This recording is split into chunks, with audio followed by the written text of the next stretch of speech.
Modern बहू के बंद कमरे का सबसे बड़ा रहस्य। सुबह का समय होता है। पूरा परिवार डाइनिंग टेबल पर बैठकर नाश्ता कर रहा होता है। नेहा और दिव्या सबको प्यार से खाना परोस रही होती हैं। दोनों हंसते मुस्कुराते हुए पूरे परिवार का ध्यान रख रही होती हैं। तभी ऊपर से हाई हील्स की आवाज़ सुनाई देती है। शिल्पा स्टाइलिश शॉर्ट ड्रेस पहनकर हाथ में कार की चाबी और काला चश्मा लगाई सीढ़ियों से नीचे उतरती है।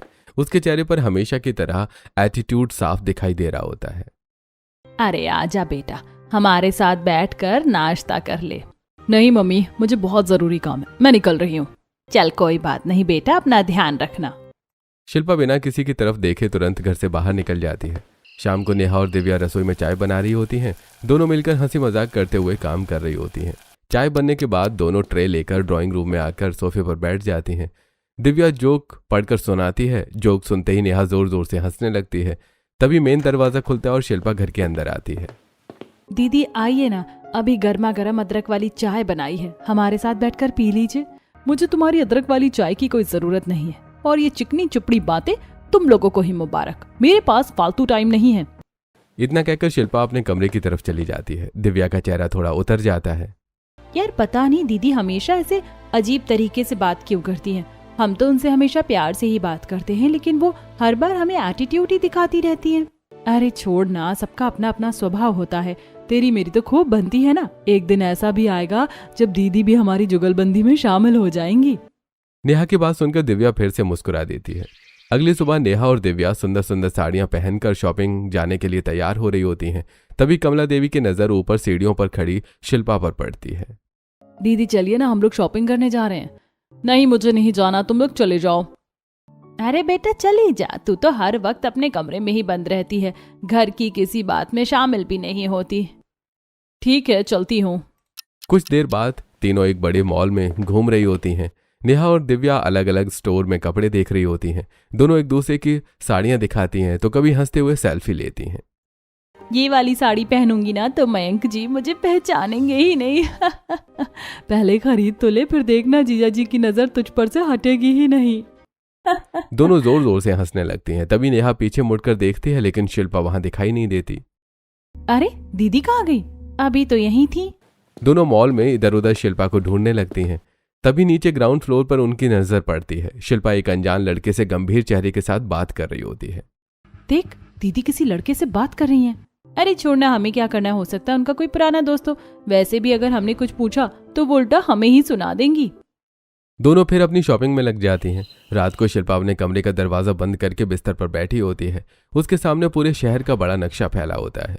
वो लाल पेन से कुछ जगहों पर निशान लगा रही होती है। तभी राघव कमरे में आता है। पता नहीं तुम इतनी खुफिया कैसे हो, क्या करती रहती हो? अरे हमें तो कुछ समझ में ही नहीं आता। शिल्पा मुस्कुराते हुए राघव के पास आती है और उसके कंधे पर हाथ रख देती है। आपको इतना दिमाग चलाने की कोई जरूरत नहीं है, जो भी होगा मैं संभाल लूंगी।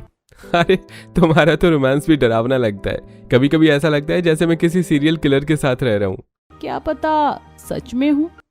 दोनों हंसने लगते हैं। अगली दोपहर पूरा परिवार ड्राइंग रूम में सेंटर टेबल पर लूडो रखकर खेल रहा होता है। घर में हंसी ठिठोली का माहौल होता है। कोई किसी की गोटी काट रहा होता है। नेहा और दिव्या हंसते हंसते लोटपोट हो रही होती हैं। तभी शिल्पा स्टाइलिश शॉर्ट ड्रेस पहनकर तैयार होकर सीढ़ियों से नीचे आती है। अरे आजा बेटा, तू भी हमारे साथ लूडो खेल। देख, ये मुकुल मेरी गोटी बार बार काट रहा है। जब तू इसके खिलाफ खेलेगी ना तभी इसे मजा आएगा।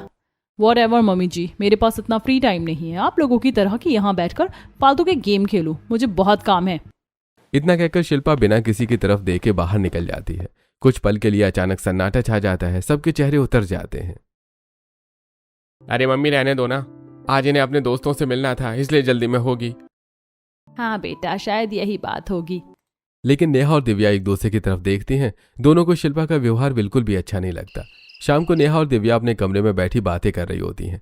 दोनों चाय पीते पीते शिल्पा के व्यवहार के बारे में सोच रही होती हैं। यार पता नहीं दीदी हर वक्त इतनी उखड़ी उखड़ी सी क्यों रहती हैं। हमने ऐसा भी क्या गुनाह कर दिया कि वो अपने ससुराल वालों से भी अच्छे से बात नहीं करती। हाँ, और तुमने नोटिस किया वो पापा जी से भी बहुत अजीब तरीके से बात करती हैं। कभी कभी तो उन्हें ऐसे देखती हैं जैसे पहले से कोई पुरानी दुश्मनी हो। मुझे तो दीदी बहुत रहस्यमयी लगती हैं। ऐसा लगता है जैसे उनके अंदर कोई बहुत बड़ा राज छुपा हुआ हो। अरे पगली, वो कोई चुड़ैल थोड़ी है जो कोई रहस्य छुपा कर बैठी होंगी। नेहा की बात सुनकर दोनों जोर जोर से हंसने लगती हैं। रात को मुकुल और शिल्पा अपने कमरे में होते हैं। शिल्पा, तुम्हें मम्मी से आज उस तरह बात नहीं करनी चाहिए थी। मैं कैसे भी बात करूं, तुम्हें क्या मतलब? मैंने कौन सा उन्हें कुछ कह दिया? बस इतना ही तो कहा कि मैं गेम्स नहीं खेलती। बड़ों से बात करने का एक तरीका होता है। ये तरीका मुझे मत सिखाओ, मुझे ये चिकनी चुपड़ी बातें करना बिल्कुल पसंद नहीं है। शिल्पा गुस्से में करवट लेकर सो जाती है। मुकुल कुछ देर उसे देखता रहता है। पता नहीं कैसी लड़की है, हर वक्त अकड़ती रहती है। आखिर किस बात का इतना घमंड है इसे? अगली दोपहर को शिल्पा अपने कमरे में दरवाजा बंद करके किसी से फोन पर बात कर रही होती है। बेड पर कई कागज और कुछ नक्शे खुले पड़े होते हैं। तभी बिना नॉक किए नेहा और दिव्या कमरे का दरवाजा खोलकर अंदर आ जाती हैं। उन्हें देखते ही शिल्पा जल्दी से सारे कागज समेट कर तकिए के नीचे छुपा देती है। चलो, मैं बाद में बात करती हूँ, अभी यहाँ कोई आ गया है। शिल्पा तुरंत फोन काट देती है। दीदी चलो ना, आज हम सब वाटर पार्क चलते हैं, बहुत गर्मी है, खूब मजे करेंगे। तुम्हें जरा सी भी अकल नहीं है क्या? बिना नॉक किए किसी के भी कमरे में घुस आते हो। दीदी हमने तो बस, मेरे साथ इतना फ्रैंक होने की जरूरत नहीं है। अगर दोबारा बिना पूछे मेरे कमरे में आई ना तो अच्छा नहीं होगा। दीदी आप हर वक्त इतनी बदतमीजी से क्यों बात करती हैं? हमने तो सिर्फ पार्क चलने के लिए पूछा था। बाहर निकलो अभी के अभी। नेहा और दिव्या उदास होकर कमरे से बाहर निकल जाती हैं। दोनों के चेहरे पर दुख साफ दिखाई दे रहा होता है। दीदी का व्यवहार मुझे बिल्कुल अच्छा नहीं लगता। कोई इतनी बदतमीजी से भी बात करता है क्या? अगले दिन सुबह काम वाली मधु शिल्पा के कमरे की सफाई कर रही होती है। वो कमरे के कोने में रखी भारी सेफ को थोड़ा हटाने लगती है। अरे ये क्या कर रही हो? मेरी सेफ क्यों हटा रही हो? दीदी मालकिन ने कहा था कि आज सभी कमरों की सेफ हटाकर नीचे की सफाई करनी है। नहीं, कोई जरूरत नहीं है, हटो यहाँ से। तभी कमला देवी भी वहां आ जाती हैं। अरे बेटा हटाने दे, नीचे बहुत धूल जमा हो गई होगी। कमला देवी जैसे ही सेफ पकड़ती हैं, शिल्पा झटके से उनका हाथ हटा देती है। मम्मी जी हटिए यहाँ से। जब मुझे सेफ नहीं हटानी तो आपको एक बार में समझ नहीं आता क्या? कमला देवी कुछ पल शिल्पा को देखती रह जाती हैं। उनकी आंखों में दुख साफ दिखाई देता है। चल मधु, इस कमरे में काम करने की कोई जरूरत नहीं है। यहाँ तो बहुत बड़े बड़े खुफिया राज छुपा कर रखे हैं। पता नहीं कौन सा खजाना रखा है इस कमरे में। कमला देवी वहां से चली जाती हैं। शिल्पा तुरंत सेफ को फिर उसी जगह सावधानी से रख देती हैं और दरवाजा बंद कर देती हैं। नेहा और दिव्या रसोई में मिलकर खाना बना रही होती हैं। तुम दोनों ने देखा कैसे उस शिल्पा की बच्ची ने मुझे अपने कमरे से बाहर निकाल दिया? मम्मी जी, कल हम भी उनके कमरे में गए थे, उन्होंने हमें भी डांट कर बाहर निकाल दिया था। हमने तो अब उनके कमरे में जाना ही बंद कर दिया है। कमरा ही तो है, कोई तिजोरी थोड़ी है कि हम उनके गहने चुरा लेंगे। हाँ मम्मी, वो तो ऐसे करती हैं जैसे कमरे में लाखों करोड़ों रुपए रखे हो। पता नहीं ऐसा क्या रहस्य छुपा रखा। मैंने उसे इतनी बदतमीजी करने का कोई हक नहीं दिया। दोनों फिर चुपचाप खाना बनाने लगती हैं। आखिर शिल्पा अपने कमरे में ऐसा क्या छुपा रही है जिसे किसी की नजर तक नहीं पड़ने देना चाहती? शिल्पा की खुफिया हरकतें दिन ब दिन बढ़ती जा रही होती हैं। अगली सुबह घर की डोरबेल बजती है। नेहा दरवाजा खोलती है। बाहर एक डिलीवरी बॉय हाथ में पार्सल लिए खड़ा होता है। पार्सल पर बड़े अक्षरों में डू नॉट ओपन का लाल क्रॉस बना होता है। भैया ये पार्सल किसके नाम का है? मैडम, इस पर शिल्पा मैडम का नाम लिखा है। हाँ हमारे ही घर की है, मैं दे दूंगी उन्हें। डिलीवरी बॉय चला जाता है। नेहा हाथ में पार्सल घुमाकर देखने लगती है। लाल क्रॉस और सीलबंद पैकिंग देखकर उसके मन में जिज्ञासा बढ़ जाती है। अरे इस पर इतना बड़ा क्रॉस क्यों बना है? ऐसा क्या है इसमें? अब तो देखकर ही पता चलेगा। नेहा पास रखी कैंची उठाती और धीरे धीरे पैकेजिंग काटने लगती है।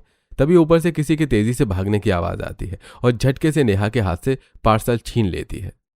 तुम्हें जरा भी अकल है या नहीं? किसी का प्राइवेट पार्सल खोल रही हो, बिल्कुल बेशर्म हो तुम।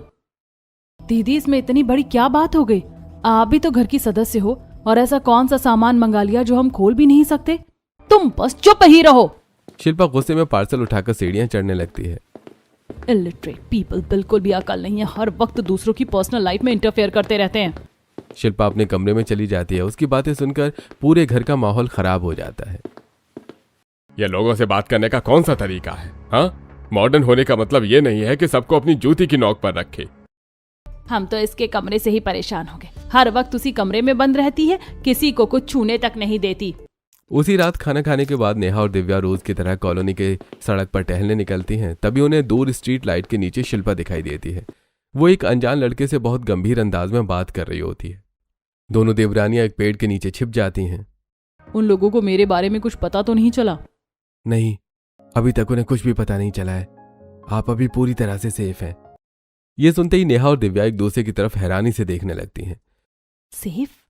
ये कौन सी बात कर रहे हैं? क्या दीदी कोई एजेंट है? पता नहीं, लेकिन कुछ तो बहुत खुफिया बात जरूर है, वरना कोई ऐसे थोड़ी बोलता है। उधर शिल्पा और वो लड़का कुछ देर तक धीरे धीरे बात करते रहते हैं, फिर दोनों अलग अलग दिशाओं में चले जाते हैं। अब तो मुझे पूरा यकीन हो गया है, दीदी की पर्सनालिटी में कुछ बहुत बड़ा रहस्य छुपा है। हाँ, पहले बंद कमरा, फिर नक्शे, फिर सीक्रेट पार्सल और अब ये अनजान लड़का, ये सब सिर्फ इत्तेफाक नहीं हो सकता। अब हमें दीदी का सच पता लगाकर ही रहना होगा। बिल्कुल, लेकिन बहुत सावधानी से। अगर उन्हें जरा भी शक हो गया तो वो हमसे और भी ज्यादा दूर हो जाएंगी। अगली रात घड़ी में 1 बज रहे होते हैं। पूरा घर गहरी नींद में सो रहा था। चारों तरफ सन्नाटा पसरा था। ड्राइंग रूम में शिल्पा अकेली अंधेरे में सोफे पर बैठी किसी से धीरे धीरे फोन पर बात कर रही होती है। तुम्हें समझ आ रहा है या नहीं? अब मेरी शादी हो चुकी है, मेरा पीछा छोड़ दो और उन्हें भी समझा देना। उसी समय नेहा पानी पीने के लिए अपने कमरे से बाहर निकलती है। ड्राइंग रूम में से किसी की धीमी आवाज सुनकर वो पहले तो डर जाती है, फिर ध्यान से देखती है तो अंधेरे में शिल्पा दिखाई देती है। हे भगवान, मैं तो डर ही गई। दीदी तो अंधेरे में एकदम भूत की तरह बैठी थी। नेहा चुपचाप रसोई के दरवाजे के पीछे छिप जाती है और उनकी बातें सुनने लगती है। सुनो, अभी फोन रखो। मुझे लगता है घर में कोई उठ गया है। तुम्हारे चक्कर में मैं किसी ना किसी मुसीबत में फंस जाऊंगी। इतना सुनते ही नेहा भागकर दिव्या को जगाने चली जाती है। दोनों दबे पांव वापस रसोई के पास आकर खड़ी हो जाती हैं। तभी शिल्पा फोन काटकर ऊपर अपने कमरे में चली जाती है। तुमने सुना दीदी आखिर किस मुसीबत की बात कर रही थी? अब तो मुझे पूरा यकीन हो गया है, या तो दीदी किसी बहुत बड़ी परेशानी में है या फिर कोई बहुत बड़ा रहस्य हम सबसे छुपा रही हैं। ठीक है, कल से हम पता लगाना शुरू करेंगे। अगली सुबह शिल्पा हमेशा की तरह तैयार होकर घर से निकल जाती है। उसके जाते ही नेहा और दिव्या धीरे धीरे उसके कमरे की तरफ बढ़ती हैं। नेहा दरवाजे का हैंडल घुमाती है लेकिन दरवाजा नहीं खुलता। अरे, दीदी तो कमरे में ताला लगा कर गई हैं। घर में ऐसे रहती हैं जैसे किसी होटल में रह रही हो। दोनों तुरंत कमला देवी के पास पहुंचती हैं। मम्मी जी देखिए ना, दीदी अपने कमरे में ताला लगा कर गई हैं, किसी को अंदर तक नहीं जाने देती। पता नहीं ऐसा क्या रखा है उस कमरे में। चलो आज देख कर ही रहेंगे। लेकिन मम्मी जी, ताला कैसे खुलेगा? मेरे पास सारे कमरों की दूसरी चाबी है। कमला देवी दूसरी चाबी से ताला खोल देती हैं। तीनों धीरे धीरे कमरे के अंदर जाती हैं। पूरा कमरा एकदम साफ सुथरा होता है। तीनों हर कोना ध्यान से देखते हैं लेकिन उन्हें कुछ भी संदिग्ध नहीं मिलता। कमरे में तो कुछ भी नहीं है, फिर ये ऐसे क्यों रहती है जैसे यहाँ कोई खजाना छुपा रखा हो? यही तो समझ नहीं आता मम्मी जी, जब कुछ है ही नहीं तो कमरे में ताला लगाने की क्या जरूरत थी? शाम को शिल्पा घर लौटती है। जैसे वो अंदर आती है, कमला देवी गुस्से में उसके सामने खड़ी हो जाती है। शिल्पा, ये क्या बदतमीजी है? तू हर रोज अपने कमरे में ताला क्यों लगा कर जाती है? ये हमारा घर है, कोई होटल नहीं। आज काम वाली मेरे कमरे में पहले ही सफाई कर चुकी थी, इसीलिए लॉक लगा दिया। और वैसे भी आपको मेरे कमरे में आने की कोई जरूरत नहीं है। मेरी प्राइवेट लाइफ में किसी को दखल देने की जरूरत नहीं है। ये घर हमने बनाया है, हमारा मन करेगा तो हम हर कमरे में जाएंगे। शिल्पा मोहन जी की आंखों में आंखें डालकर बिना डरे जवाब देती है। वो मेरा कमरा है, अगर वहां जाने की किसी ने भी कोशिश की तो अच्छा नहीं होगा। इतना कहकर शिल्पा ऊपर चली जाती है और पूरे घर में सन्नाटा छा जाता है। अगर इसकी यही बदतमीजी चलती रही ना तो एक दिन मैं इसे घर से बाहर निकाल दूंगा। इतनी बदतमीजी मैं बिल्कुल बर्दाश्त नहीं करूंगा। शिल्पा की रहस्यमयी हरकतें और उसका व्यवहार हर गुजरते दिन के साथ पूरे परिवार को और ज्यादा परेशान करने लगता है। अगली सुबह पूरा परिवार डाइनिंग टेबल पर बैठकर नाश्ता कर रहा होता है। तभी शिल्पा का मोबाइल बार बार बजने लगता है। उसके चेहरे पर हल्की घबराहट दिखाई देने लगती है। अरे फोन उठा ले, किसका फोन है? किसी का नहीं मम्मी जी, बाद में बात कर लूंगी। जब बार बार फोन आ रहा है तो अभी उठा और स्पीकर पर बात कर। शिल्पा के चेहरे पर पसीने की बूंदें दिखाई देने लगती हैं। आखिर किसका फोन है जो तेरे पसीने छूट रहे हैं? किसी का नहीं। मजबूरी में शिल्पा कॉल रिसीव करती है। वो तुरंत मोबाइल का वॉल्यूम बहुत कम कर देती है। हेलो, बाद में बात करती हूँ, अभी आवाज नहीं आ रही। दूसरी तरफ से किसी लड़के की आवाज लगातार आती रहती है लेकिन परिवार को एक शब्द सुनाई नहीं देते। शिल्पा तुरंत कॉल कट कर देती है। तूने तो ढंग से बात भी नहीं की। आखिर किसके इतने खुफिया फोन आते रहते हैं? किसी का नहीं था। इतना कहकर शिल्पा जल्दी से उठती है और अपने कमरे में चली जाती है। दरवाजा बंद होते ही वो दोबारा उसी नंबर पर कॉल लगा देती है। तुम्हें एक बार में समझ नहीं आता क्या? जब मैं फोन नहीं उठा रही हूँ तो मतलब मैं बिजी हूँ। आज तो तुम सबके सामने मेरा राज खुलवा ही देते। दरवाजे के बाहर से गुजर रही नेहा और दिव्या उसकी बात सुन लेती हैं। दोनों एक दूसरे की तरफ हैरानी से देखने लगती हैं। देखा, दीदी जरूर कोई बड़ा राज छुपा रही हैं। अब ये चौथी बार है जब हमने उन्हें किसी अनजान आदमी से बात करते देखा या सुना है। सही कह रही हो, लेकिन कहीं ऐसा तो नहीं कि वो किसी बड़ी मुसीबत में फंस गई हो? सच जानना जरूरी है। अब हमें दीदी का पीछा करना होगा, देखना होगा कि वो किससे मिलती हैं और आखिर क्या छुपा रही हैं। दिन बीतते जा रहे होते हैं लेकिन शिल्पा का व्यवहार भी बिल्कुल भी नहीं बदलता। वो पूरे परिवार से कटी कटी रहती है, न किसी के साथ बैठकर खाना खाती है, न हंसी मजाक करती है और न ही घर के किसी काम में हिस्सा लेती है, क्योंकि दोनों के बीच अक्सर बहस होती रहती है।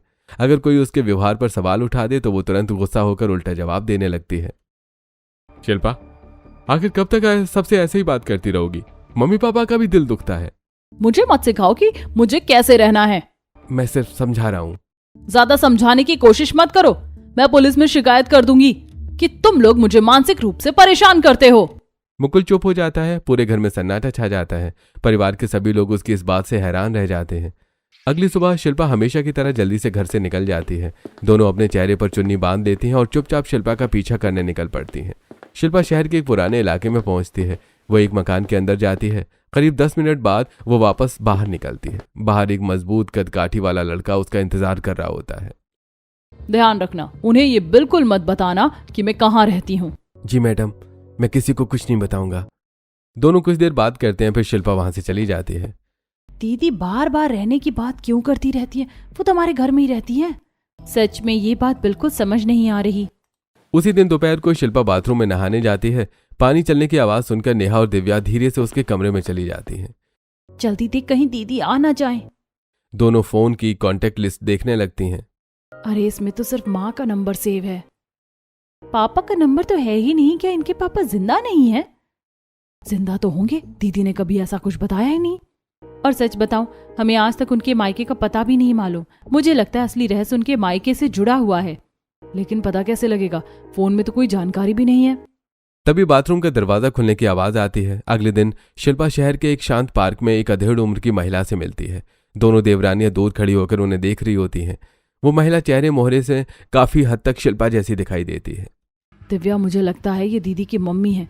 दोनों की शक्ल कितनी मिल रही है। हाँ, लेकिन अगर ये उनकी मम्मी है तो चोरी छिपे मिलने की क्या जरूरत है?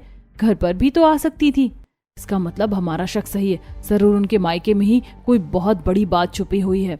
उसी शाम शिल्पा अपने कमरे में अकेली होती है। वो कमरे का दरवाजा बंद करती है और फिर धीरे धीरे सेफ को अपनी जगह से हटाती है।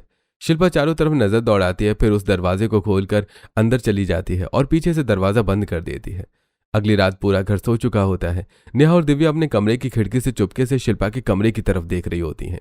कमरे का पर्दा थोड़ा खुला होता है। अंदर शिल्पा एक बंदूक को हाथ में लेकर ध्यान से देख रही होती है। दिव्या, दीदी के हाथ में ये क्या है? मुझे तो बंदूक जैसी लग रही है। पता नहीं, लेकिन अब तो मुझे सच में डर लगने लगा है। कहीं हम किसी बहुत बड़ी मुसीबत में तो नहीं पड़ गए। अब बिना सच जाने पीछे हटना भी ठीक नहीं होगा। अगले दिन शिल्पा घर से निकल चुकी थी। नेहा और दिव्या एक बार फिर उसके कमरे में पहुंचती हैं।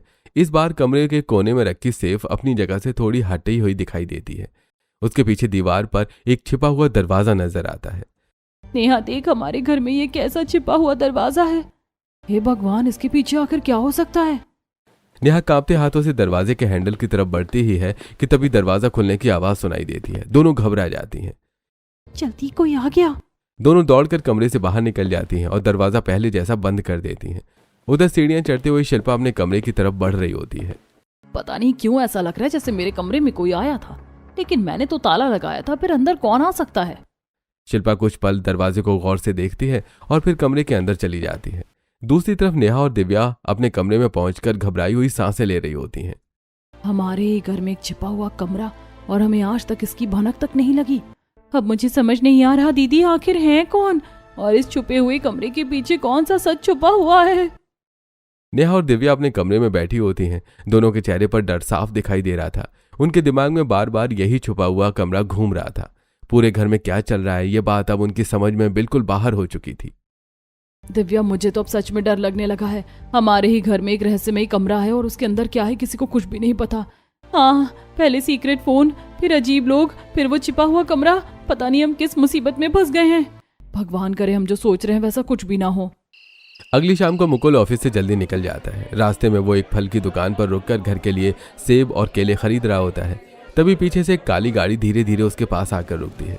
दो नकाबपोश आदमी तेजी से उतरते हैं। इससे पहले कि मुकुल कुछ समझ पाता शाम ढल जाती है, लेकिन मुकुल घर नहीं लौटता। पूरे परिवार के चेहरे पर चिंता बढ़ने लगती है। कमला देवी बार बार दरवाजे की तरफ देख रही होती हैं। आज मुकुल को इतनी देर कैसे हो गई? मैं अभी फोन करता हूँ। बार बार कॉल करने पर भी मुकुल का फोन बंद आता है। फोन तो स्विच ऑफ बता रहा है। शिल्पा भी कई बार फोन मिलाती है लेकिन हर बार वही जवाब मिलता है, स्विच ऑफ। पता नहीं मुकुल कहाँ चले गए। अगली सुबह मोहन जी मुकुल की कंपनी में फोन करते हैं। जी, मुकुल तो कल आधे दिन की छुट्टी लेकर जल्दी निकल गया था। उसने कहा था कि उसकी तबीयत ठीक नहीं है। उसकी तबीयत खराब थी लेकिन वो घर तो आया ही नहीं। ये सुनते ही पूरे परिवार के पैरों तले जमीन खिसक जाती है। मैं उसके दोस्तों को फोन करती हूँ। एक एक करके वो मुकुल के सभी दोस्तों को फोन करती है। भाभी, हमें सच में नहीं पता, कल से हमारी उससे कोई बात नहीं हुई। अब पूरे घर में बेचैनी फैल जाती है। शिल्पा अकेली खिड़की के पास खड़ी गहरी सोच में डूबी होती है। उसके चेहरे का रंग बदल जाता है। नहीं, ये कोई साधारण बात नहीं है। मुझे पूरा शक है कि ये सब उन्हीं लोगों का काम है। अगले ही पल वो तेजी से नीचे ड्राइंग रूम में आती है। तू ही बता मेरा बेटा कहाँ है? तेरे कमरे में वो रहस्यमयी कमरा है, आखिर क्या छुपा रखा है तूने? कहीं तूने ही मेरे बेटे के साथ कुछ तो नहीं किया है? मम्मी, अभी इन बातों का समय नहीं है। सबसे पहले हमें मुकुल को ढूंढना होगा। अरे ढूंढना होगा? मतलब तुम्हें पता है कि वो कहाँ हो सकता है? शिल्पा बिना कुछ बोले तेजी से ऊपर अपने कमरे की तरफ दौड़ जाती है। पूरा परिवार उसके पीछे पीछे भागता है। शिल्पा अपने कमरे में पहुंचते ही भारी सेफ को एक तरफ हटाती है। उसके पीछे छिपा हुआ कमरा दिखाई देता है। पहली बार पूरा परिवार उस कमरे को अपनी आंखों से देखता है। अंदर दीवारों पर कई नक्शे लगे होते हैं। एक मेज पर पुराने फोटो, कुछ फाइलें और कुछ अलग अलग दस्तावेज रखे होते हैं। शिल्पा तेजी से एक दराज खोलती है। उसमें से अपने काम का सुरक्षा उपकरण यानी बंदूक की गोलियां और जरूरी सामान निकालती है। वो बंदूक लोड कर लेती है और अपनी जीन्स में लगा लेती है। ये सब क्या है? इतने सारे नक्शे, ये फाइलें और ये छिपा हुआ कमरा। तूने ये सब कब बनाया? मम्मी पापा, अभी सवालों का जवाब देने का वक्त नहीं है। सही समय आने पर मैं आपको सब कुछ बता दूंगी। मैं भी तेरे साथ चलूंगी। मुझे मेरा बेटा वापस चाहिए। मम्मी, वहां खतरा हो सकता है। अब हम पीछे नहीं हटेंगे। जो सच है वो आज सबके सामने आएगा। कुछ देर बाद सभी लोग एक सुनसान इलाके में पहुंचते हैं। सामने एक पुरानी फैक्ट्री जैसी इमारत खड़ी होती है। अंदर कई संदिग्ध लोग मौजूद होते हैं। उनके मुंह पर टेप लगी होती है। सामने एक प्रभावशाली इंसान कुर्सी पर बैठा मुस्कुरा रहा होता है। उसके आसपास कई आदमी खड़े होते हैं। मेरे पति को छोड़ दो। मुझे पता था तुम्हारी सबसे बड़ी कमजोरी तुम्हारा पति ही बनेगा, इसलिए तुम यहां जरूर आओगी। तभी मोहन जी उस व्यक्ति का चेहरा ध्यान से देखते हैं। उनके चेहरे का रंग उड़ जाता है। प्रीतम? अरे इतने साल बाद मुलाकात हुई है अपने दगाबाज दोस्त मोहन से। कैसे हो? यह सुनते ही पूरा परिवार एक दूसरे की तरफ देखने लगता है। पापा जी, आप इन्हें जानते हैं? दीदी, ये कौन है? ये मेरे पिता हैं। यह सुनते ही पूरे परिवार पर जैसे बिजली गिर जाती है। क्या ये आपके पापा हैं? हाँ, यही मेरे असली पिता हैं। लेकिन पापा जी इन्हें कैसे जानते हैं? मोहन जी गहरी सांस लेते हैं। उनकी आंखों में वर्षों पुरानी यादें तैरने लगती हैं। मेरा और प्रीतम का बहुत पुराना रिश्ता है और उसी पुराने राज ने आज हम सबको यहां लाकर खड़ा कर दिया। कई साल पहले मोहन जी और प्रीतम एक ही कंपनी में पार्टनर होते हैं। दोनों की दोस्ती पूरे शहर में मिसाल मानी जाती है। दोनों एक दूसरे के लिए जान तक देने को तैयार रहते हैं। उनका बिजनेस दिन प्रतिदिन आगे बढ़ रहा होता है। प्रीतम, जब तक हम दोनों साथ हैं कोई हमें कभी हरा नहीं सकता। भाई, हमारी दोस्ती जिंदगी भर रहेगी। लेकिन समय के साथ प्रीतम गलत लोगों की संगत में पड़ जाता है और गैर कानूनी धंधों और जुए में उलझने लगता है। मोहन जी कई बार उसे समझाने की कोशिश करते हैं। प्रीतम, ये सब छोड़ दे, वरना एक दिन हमारी दोस्ती भी खत्म हो जाएगी। अरे भाई, बस आखिरी बार, इसके बाद सब छोड़ दूंगा।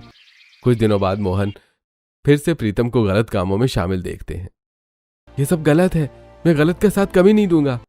बहुत समझाने के बाद भी जब प्रीतम नहीं मानता तब मोहन जी कानून का सहारा लेते हैं और सबूत संबंधित अधिकारियों को दे देते हैं। मैं दोस्ती नहीं तोड़ना चाहता, लेकिन गलत को सही भी नहीं कह सकता। कार्रवाई होती है और प्रीतम गिरफ्तार हो जाता है। उस समय छोटी शिल्पा को कुछ समझ नहीं आता। वो सिर्फ अपने पिता को जाते हुए देखती रह जाती है। मोहन, तूने मेरे साथ विश्वासघात किया है। मैं तुझे कभी माफ नहीं करूंगा। कई साल बीत जाते हैं। जेल से निकलने के बाद प्रीतम के मन में बदले की आग और बढ़ जाती है। दूसरी ओर मोहन जी अपना पुराना शहर छोड़कर नए शहर में परिवार के साथ नई जिंदगी शुरू कर देते हैं। एक दिन मैं अपना बदला जरूर लूंगा। समय बीतता है। शिल्पा बड़ी हो जाती है। उसके पिता की सुरक्षा के नाम पर हर समय लोग उसके साथ रहते हैं। उसे कहीं अकेले जाने की आजादी नहीं होती। मुझे खुलकर जीने का भी हक नहीं है। ये जिंदगी मेरे लिए कैद बन गई है। एक दिन प्रीतम उसकी शादी अपनी पसंद से तय करने की बात करता है। मैं जल्द ही तेरे लिए लड़का देख रहा हूं। शिल्पा डर जाती है। वो अपना घर छोड़ देती है, नई पहचान बनाकर दूसरे शहर चली जाती है, नौकरी शुरू करती है और वहीं उसकी मुलाकात मुकुल से होती है। धीरे धीरे दोनों एक दूसरे से प्यार करने लगते हैं और शादी कर लेते हैं। अपने अतीत को छिपाने के लिए शिल्पा अपनी मां की मदद से कुछ लोगों को माता पिता के रूप में मिलवाती है ताकि उसके पिता तक उसकी जानकारी न पहुंचे। पता नहीं ऐसा क्यों लग रहा है कि मैंने इस लड़की को पहले कहीं देखा है। मतलब जिन लोगों से तूने हमारी मुलाकात कराई थी वो तेरे असली माँ बाप नहीं थे?